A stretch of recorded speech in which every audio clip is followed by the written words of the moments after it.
Ever wonder why some project managers seem to effortlessly navigate chaos while others crumble under pressure?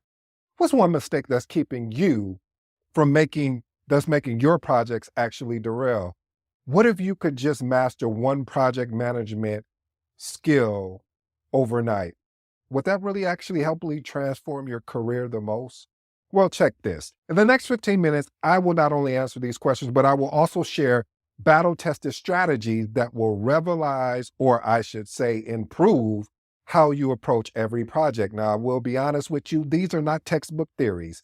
These are real world tactics I've used consistently to drive results, even when the odds were literally stacked against me.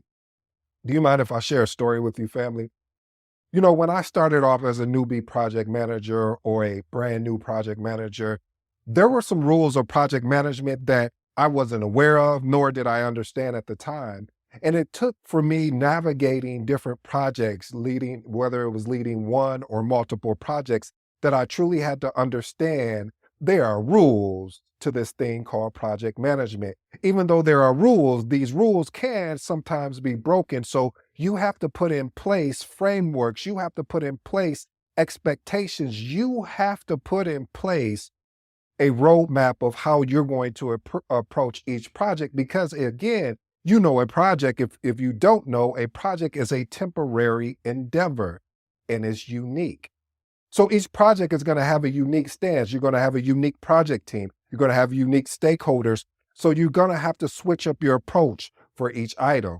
So let's get into 8 points, and then I'll send you on your way. Point number 1, project health checks. One of the things I recommend is you regularly do assessment and help identify issues before they become critical. I always say, don't look at the surface layer, get to the root of what is actually going on. Here's an actionable tip. Conduct a bi-weekly health check using a standardized scorecard, and you want to cover these areas: your budget, your schedule, your scope, risk or issues, and most of all, what helps you be successful is your team morale. Address these metrics so they don't fall below the predefined threshold. You need to work with your project team to identify what those thresholds are. Let's move on to point number 2, project team one-on-ones.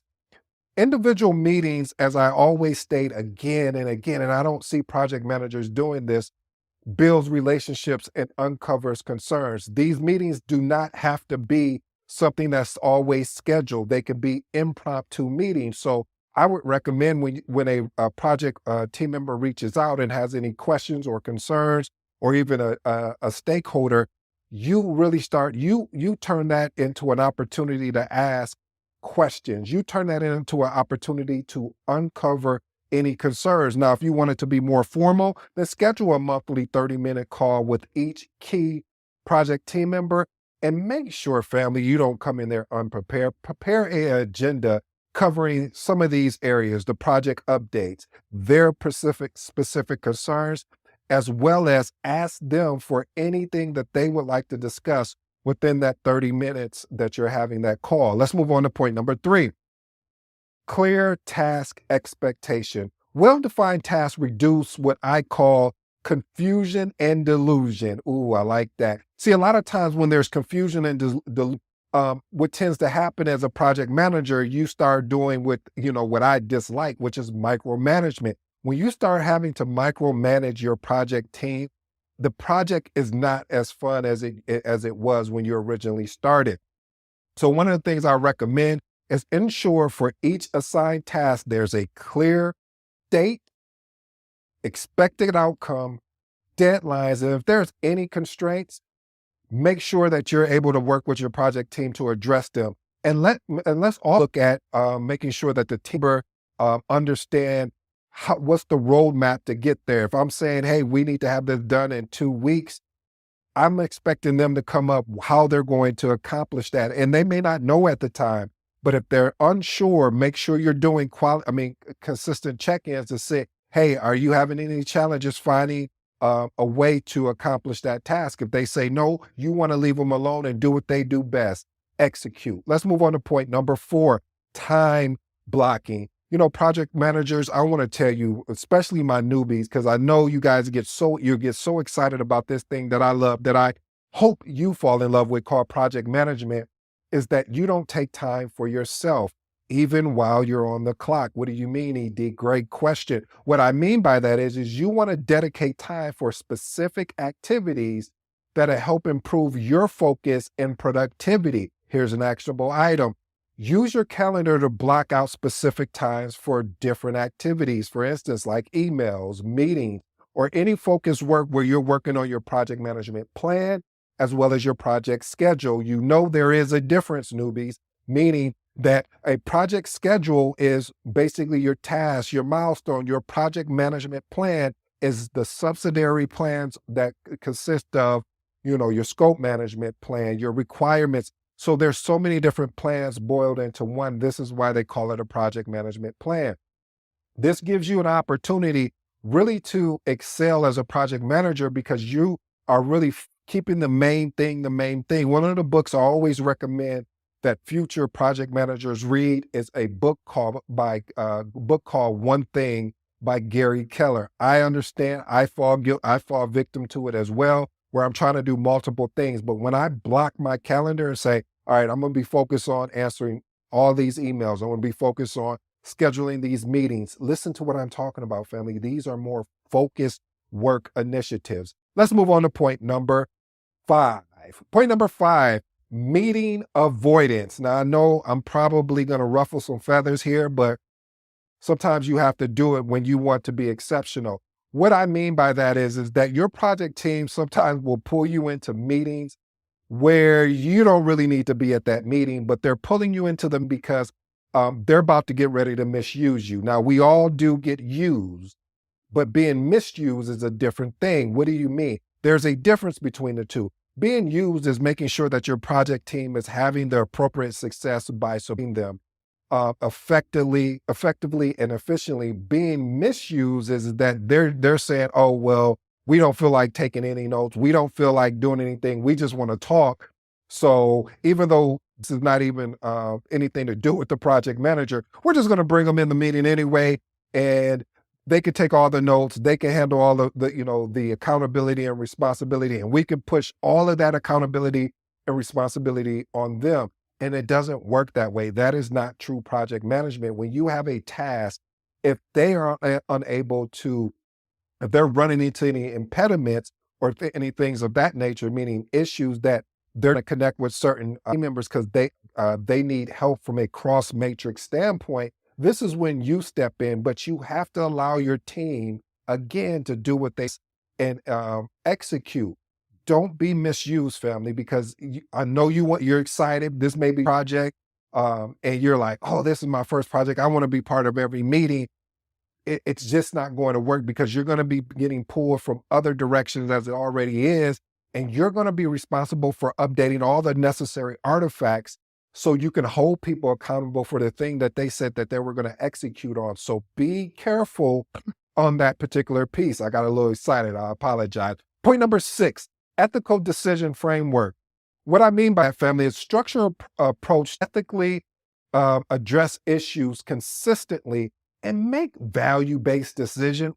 How is this going to be valuable to the organization? How is this going to be valued across the cross matrix, as well as how is this going to be valued to the actual customer? What I recommend is creating a simple, and I do mean simple, decision tree for ethical issues. When you're facing a dilemma, use this framework to guide your decision-making process. Share and share with the team. Be very transparent. One of the things is, as a project manager, you want to ensure that you're always being transparent with your team. When you're not transparent with your team and something comes up, they're going to look at you and say, well, why you didn't say anything? So again, be very transparent with your team. Point number 7, project elevator pitch. You might have when I was putting this together, this reminded me of the project elevator pitch that I had to create. The reason why I created a project elevator pitch is when I would be on site, I would notice that certain things would actually happen as far as I would run into the CIO or run into the CEO or some executive and they'll say, hey, Edward, how's the project coming along? And I'm like, oh, it's coming along great. And then at that point, they would start poignant questions. Like, oh, I'm because they could pull it up on their phone and say, oh, so I see that you plan to spend a million and you're actually at 500,000 and you're actually really doing extremely well. So what was the thing to reduce some of the costs there? And so you had to be prepared to answer these questions. So I always kept an elevated picture, meaning I always knew where the project was at all times. You have to do that, family, because when you do that, then you can just talk, you can use your elevator pitch to address at a very high level what's going on, but always be prepared to go a deeper dive if executives or even your directors ask questions. Let's move on to point number 8. Team workload balancing. Team workload balancing is you want to evenly distribute work because you don't want to have burnout on your team. And this helps improve the productivity as well that the team is working on. It frustrates me when you have someone that is exceptional. It's not their fault that they're exceptional, but everybody else needs to carry their own weight. Everybody needs to find ways to pitch in and help. And what tends to happen is when you have an exceptional resource, and me, I've been guilty of this as well. When I found an exceptional resource, I just only counted on them for a lot of things. And that is not healthy for them as a resource, because eventually I'm going to burn them out and they're going to stop showing up to meetings or they're going to find some way to avoid you. And you don't want that to happen. So use a visual board of some sort of showing each team member's current task and review your weekly meetings that you're having to identify and find ways to redistribute overload or underutilized resources. I have 2 bonuses for you, and then I'll end with my closing remarks.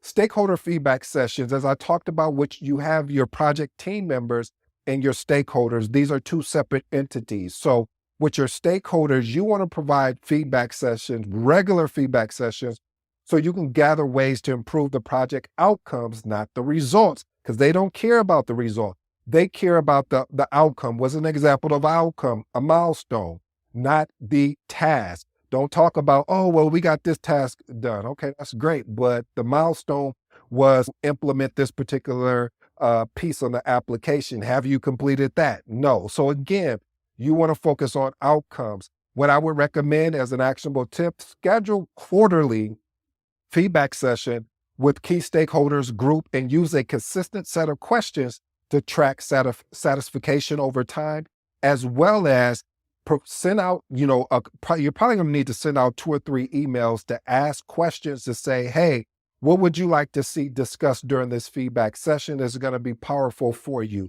Let's move on to the next bonus, personal development plans. Listen, family, you have to work on yourself. You have to work on your craft.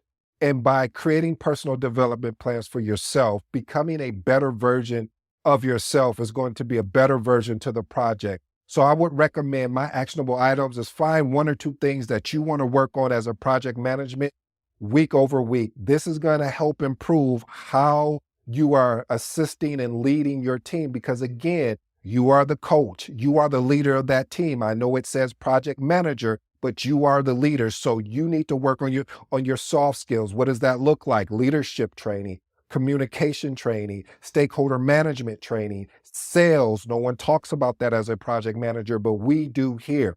So again, family, work on those aspects. Here are my 3 closing remarks. First one, project team one-on-ones. Like I said, you want to build relationships with your project team. So see if you can meet with them, whether it's informal or formal, just to uncover any particular concerns or questions that they may have. Point number 2, meeting avoidance. Like I talked about before, it's important that your team does not misuse you, that they use you effectively. And you may need to push back on certain meetings and say, hey, I'm not going to be able to join that. I have to work on the artifacts. If there's something that is so important that you need me there, then I need to understand, I need to see the agenda that you're driving towards, and I need to understand what value I can bring. Otherwise, I'll be waiting for our weekly meetings to see where you stand.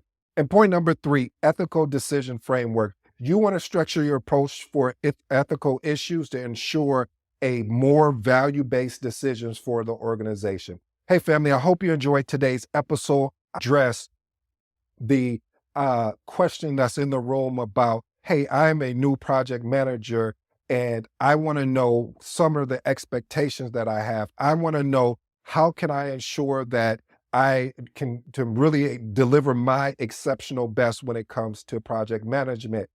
I go by the name of ED. And again, for all you smart and intelligent folks out there, it's just simple.